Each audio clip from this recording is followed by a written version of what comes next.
Selamat datang di channel ini, channel yang akan mengungkap berbagai peristiwa masa lalu yang patut Anda ketahui. Dalam episode kali ini, kita akan mengungkap hal-hal yang masih jarang diketahui tentang kematian Kahar Muzakkar.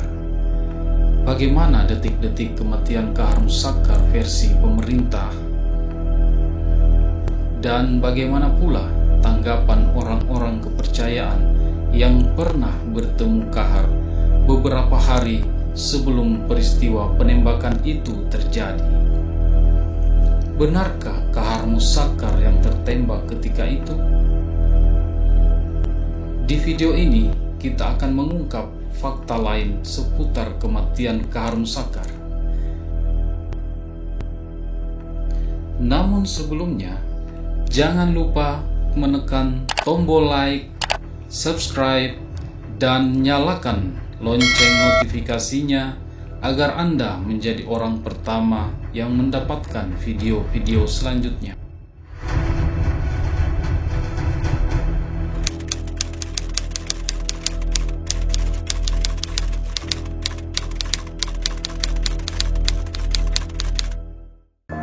Keseluruhan mujahidin Ansarullah, keseluruhan umat Islam di daerah Kombat 1 Lempu Batang hendaknya tetap mewarisi semangat kepahlawanan dari pahlawan Sultan Hasanuddin,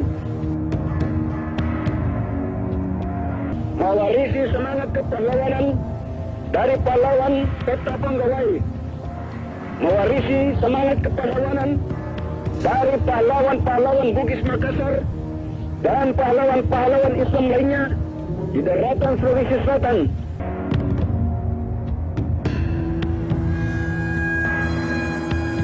Perjuangan cita-cita DI-TII tetap tegak dan berjalan terus di dalam lingkungan Republik Persatuan Islam Indonesia, membela kebenaran dan keadilan, insya Allah.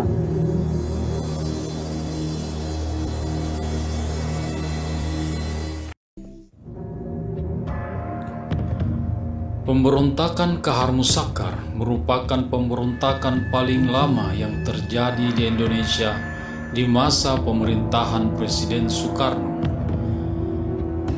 Pemberontakan ini terjadi sekitar tahun 1950 sampai 1965.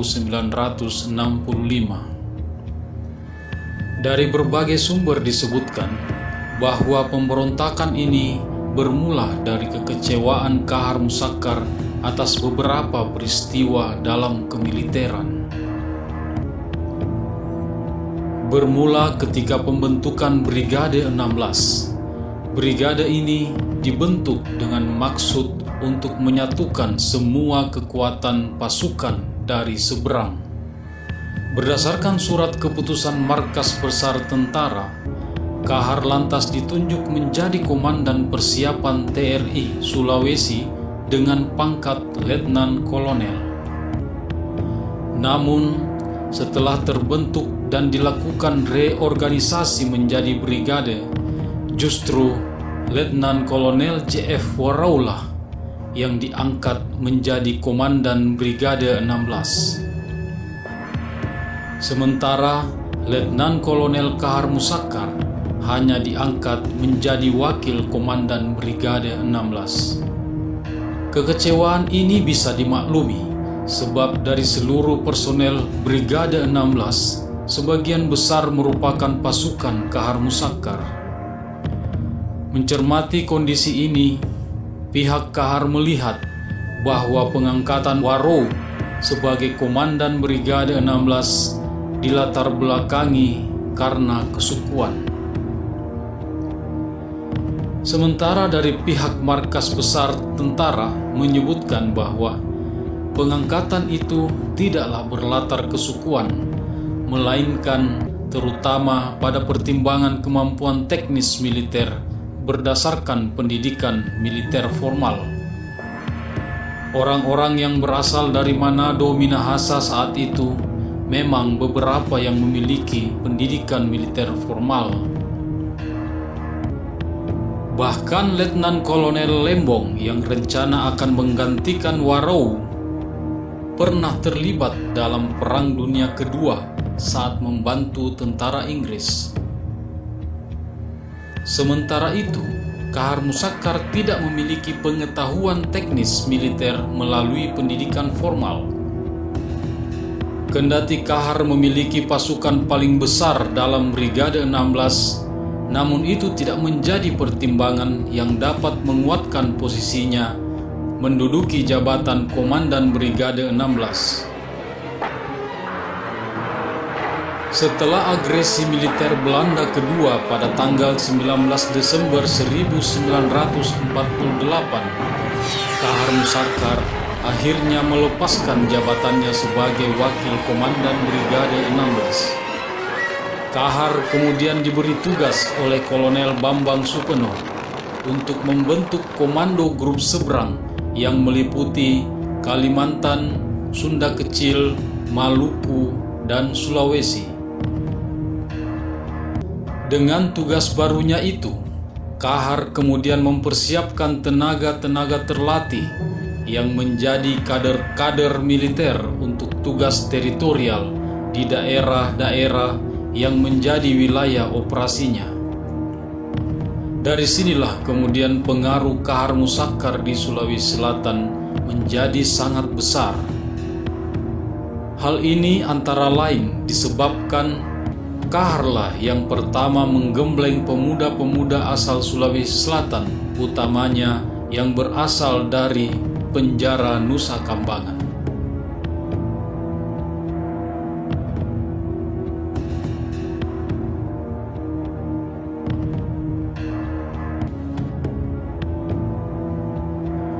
Hal ini juga diungkapkan Saleh Lahade yang dimuat dalam Pewarta Surabaya tanggal 15 September 1951. Menurutnya, Kaharlah yang pertama mengirim pemuda-pemuda untuk berjuang ke Sulawesi Selatan. Kahar pula yang melepaskan tawanan Belanda dan Jepang di Nusa Kambangan dan dikirim ke Sulawesi Selatan. Namun dalam perkembangannya, grup yang dipimpinnya ini kemudian dihapus. Penghapusan ini dilatar belakangi adanya reorganisasi di tubuh militer.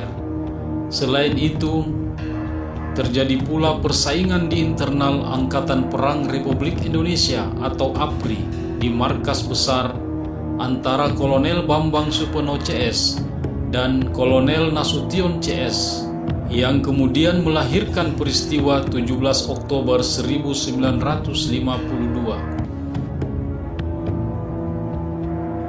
Akibat intrik ini, Kolonel Supeno yang selama ini menjadi jaringan kuat Kahar di markas besar akhirnya tak mampu mempertahankan keberadaan Komando Grup Seberang.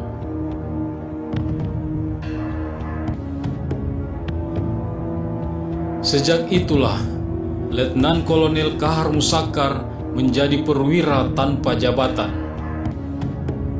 Ia pun kemudian terisolasi di lingkungan pimpinan APRI hingga saat Kahar dikirim ke Sulawesi Selatan oleh markas besar APRI pada tahun 1950.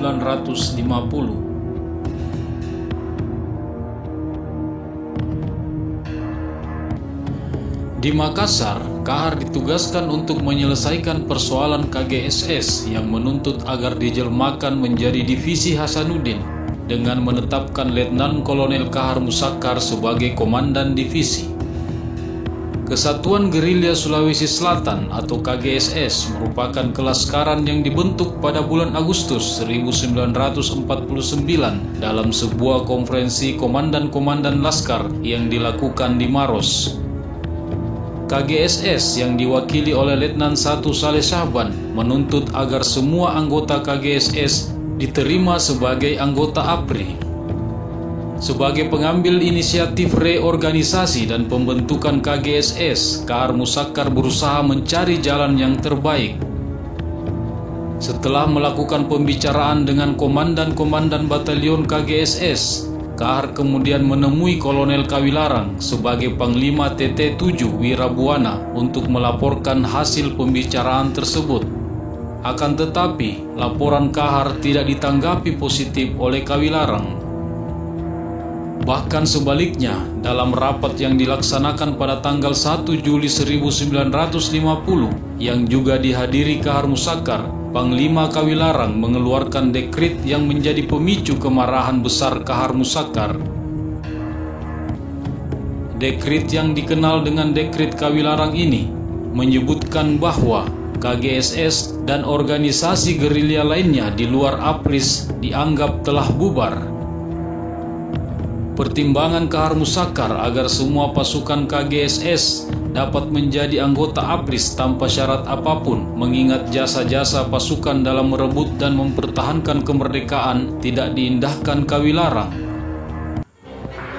Mendengar pernyataan Kawilarang yang seperti tidak menghargai pasukan KGSS membuat kemarahan Kahar Musakkar memuncak. Kahar Musakkar pun spontan berdiri lalu mencopot dan menghempaskan pangkatnya di hadapan Kawilarang. Kejadian ini diungkapkan Andi Selle dalam buku Abdul Kahar Musakkar dari Patriot hingga Pemberontak karya Anhar Gonggong.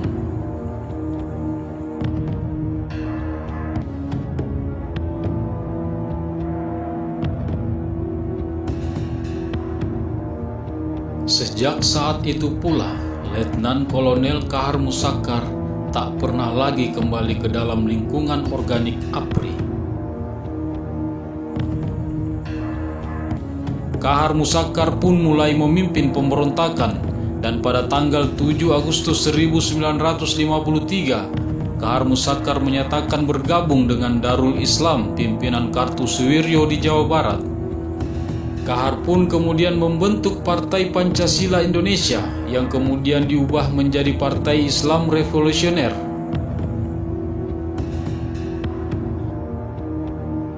Sejak saat itu, pemerintah terus melakukan pengejaran terhadap Kahar Musakkar.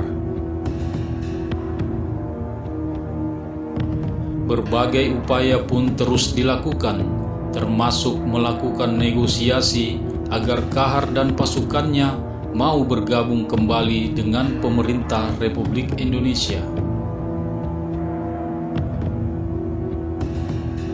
Setelah melakukan setidaknya 11 operasi militer, barulah pemerintah berhasil melumpuhkan pemberontakan Kahar Musakkar.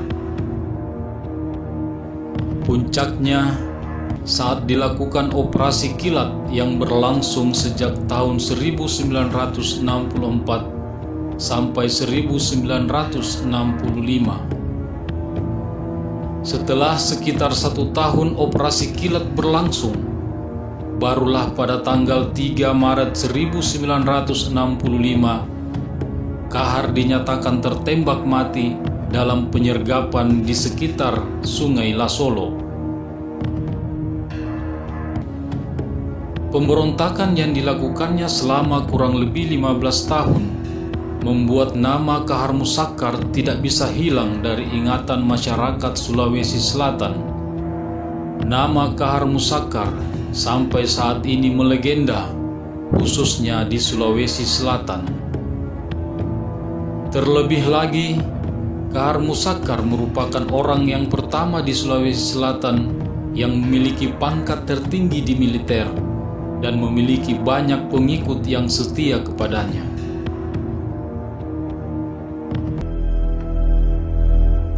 Jika Anda menyukai video ini, jangan lupa tekan like, subscribe, dan nyalakan lonceng notifikasinya agar Anda menjadi orang pertama yang mendapatkan video-video selanjutnya. Terima kasih telah menonton video ini. Semoga bermanfaat.